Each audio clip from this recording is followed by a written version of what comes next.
Okay, so good afternoon. Nandito po tayo ngayon sa DepEd NCR, no? Quezon City. At ngayon ay kasama natin ang mga presidente ng iba't ibang syudad, no? Dito po sa NCR. At ito po sila.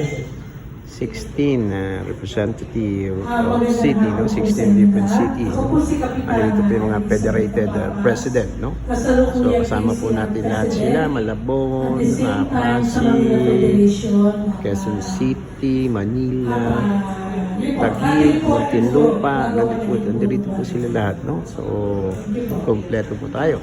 At ako naman si Joey Rogacion from Paranaque, no?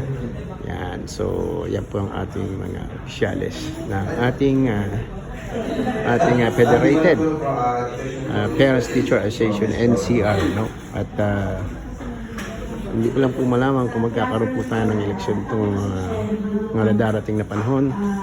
At sa inyo po yung ating paalam. So nice meeting yung kapitana ng presidente po ng ating LPTA ng Manila, no? Very accommodating po siya. At siyempre ang ating katabi rito from Quezon City, si pare. Okay. So muli po, maraming salamat po. Subscribe lang po tayo sa Joey Vlog 610, no? Magandang hapon po sa inyo.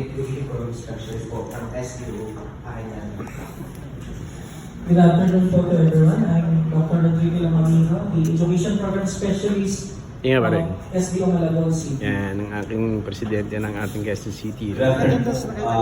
I'm Ronaldo Velasquez,